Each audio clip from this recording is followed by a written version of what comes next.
my friends, and welcome to my channel, Maine's Mind. Today, I am going to talk about the series A Court of Thorns and Roses by Sarah J. Maas. I read the whole series in 2 weeks.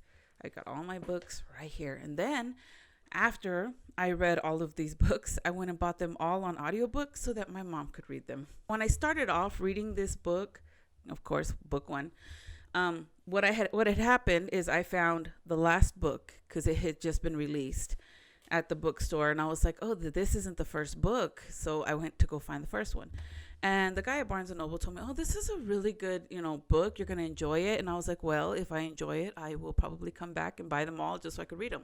It took me about a week or two to finish the book that I was on so that I could start this book. But once I started this book, I couldn't put it down. I was a little confused in some parts where, like, what time period I would have been in, because in one end they're hunting for food, they're living in a cabin, they're all sharing these things, they're having to sell pelts to survive. But then when she gets to the fairy world, they have restrooms with bathtubs, and she was wearing leggings, and I'm like, okay. So my mind automatically took me to leggings. I'm thinking tights, modern day dress with a sweater, big old sweater and leggings. That's pretty common attire for a woman. So I would get confused sometimes as to what time period I was in. But the story itself was a very good story. I mean, it kept me interested and it kept me wanting to know what was going to happen next. And there were parts that just kind of had me like sitting at the edge of my seat, reading faster so that I could hurry up and see what was going to happen. And I love that about books. I love that when I am reading a book, I can picture it in my head. I will say this. The voices I pictured when I was reading versus the audiobook do not match. The voices in the book when I was reading, I would picture these men with these big manly voices, but then when I heard the audiobook playing, I was like, oh, those voices didn't match up. Like I pictured Lucien having this very, like, I don't know how to say it, like this cocky little, oh, you kind of, but a deep voice, and so I was picturing and I'm sorry if this is not the image that came to you all, but I kept picturing Tamlin as Sam Heughan from the Outlander, even though it says he's got golden locks, I think, instead of red, and Lucien's the one who had the red.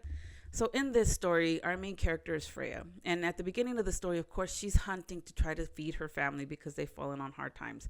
And you meet Freya and her sisters, Elaine and her sister Nesta.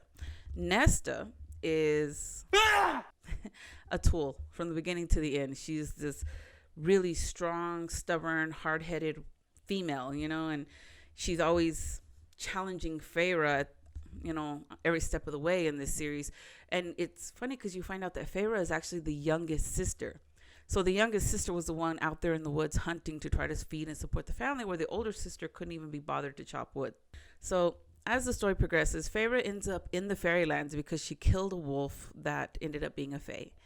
And as this, you're going through the story and she's having to adjust to this. And at first I was reading it and I was like, oh, this sounds good. And then I was like, oh, it's a romance novel. But then as I kind of, because I'm not a big fan of romance novels, my favorite part of this book right here is when she ended up under the mountain and she was having to fight for her life to try to save Tamlin, but she met Rhysand.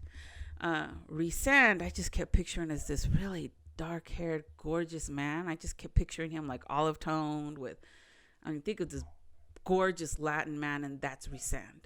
That's the image they kept picturing in my mind.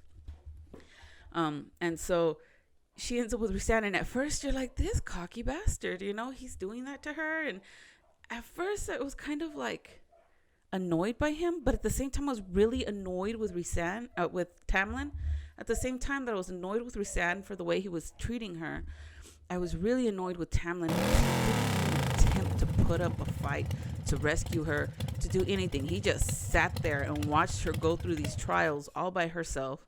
And it wasn't even him that helped. It was Lucien and Rhysand that were there helping her through this. Not Tamlin at all. Not even a little bit. Not even attempting to help her. So I kind of started getting bad vibes about him there. But she loved him. And so it was like, okay. Then she rescues him and she's there, but she's damaged. Her mind is damaged. I mean, talk about PTSD. She went through a horrible thing. She literally died. It took all 7 of the High Fae to bring her back to life. And she's dealing with that trauma, and she's dealing with these newfound powers that she doesn't know anything about. And Tamlin, this man that's supposed to love her, keeps pushing her to the side, to the point that he locks her in the house. When he locks her in the house, she has a full-on breakdown because she's been locked in a cave for months. And so he locks her in this house, and she's having this meltdown. And it's actually Rhysand who sends his cousin Mor in there to save her. She eventually starts to fall in love with Rhysand. And as we go through this book here, her and Rhysand are full-on mates. Tamlin is ticked off, and he wants her back. And she's like, I'm not going back. I am with Rhysand. And so she is 100% his mate in this book. They go against the evil king, and they fight for freedom. And this one right here is a really exciting book. You're like, oh my gosh. So it's good. It does have a little bit more of the romance scenes, but not quite as bad. But it was a really good story. It was exciting. This one right here, like literally, I was like, oh my gosh, edge of my seat. This one was a little more laid back, just kind of, it's talking about them getting ready for this first frost and, this first celebration and, them trying to adjust back to normal life. And so this one right here was good. It didn't have me sitting at the edge of my seat, but it was a good little book. This one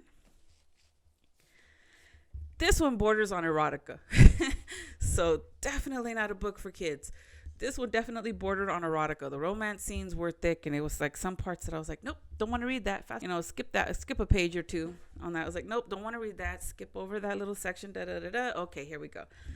Because I'm not into those kind of books. I mean, if you are, there's nothing wrong with it. I read a few of them. They were very well written. But the other part of the story in this book was fantastic. The rebirth of the Valkyrie, that was fantastic. Them accidentally getting pulled and yanked into the blood rite. That was like, wow.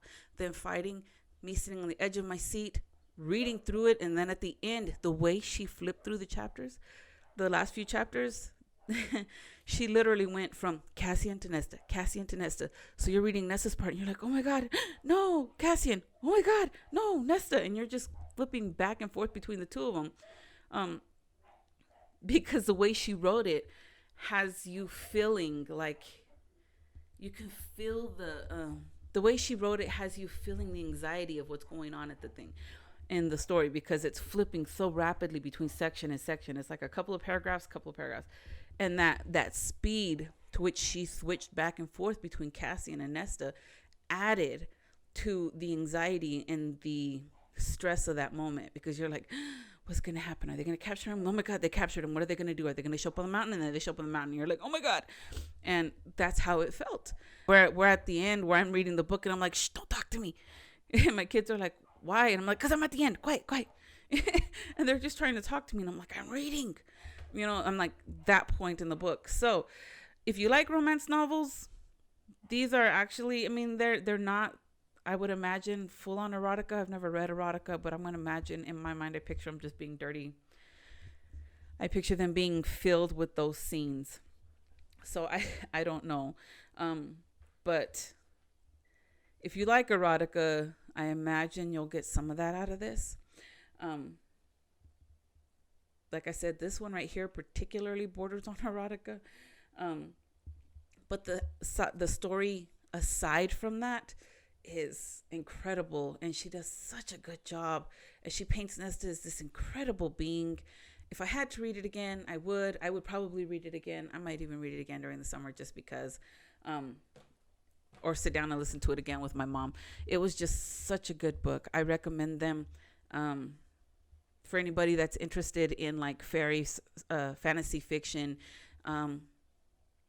humans and fae and magical creatures, battles for humanity and trying to build a better world and stuff. So it's a good book. Now, the way she ended it, it could end here. It could very well end with this book, this series, and it would be fine. You're not like, oh man, what's going to happen next? You're just kind of like, it ends and leaves you at peace. So you're like, okay, I could live with that ending. Now, if she chose to continue it, she could totally continue it. She could go on and tell us what's going on with Azrael and Elaine, because, I mean, I don't know, but I think there's something going on between Azrael and Elaine. I think they have a stronger connection than Elaine and Lucien, so I don't know. So there's no telling where this story will go, if she'll continue or not. On a scale of 1 to 5, give it a 4 because of the erotica scenes. The writing, pretty good. The story itself, definitely a 5. I do recommend this series. It was a really good series. Like I said, I read the whole thing in 2 weeks. It was just fantastic. I couldn't put it down. I would go to the store and buy one and then go back and buy another one, and then finally I went back and I was like, I'm just gonna buy all of them. And my son's like, why?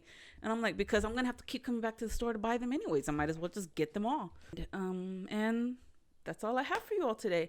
Today I am starting the Mexican Gothic. I'm starting that one today, and I'm also listening to an audiobook that's called When All Is Said, which I just started it last night, and I'm already getting like teary vibes from this, like sad vibes. So those will be 2 reviews that are coming up soon. All right.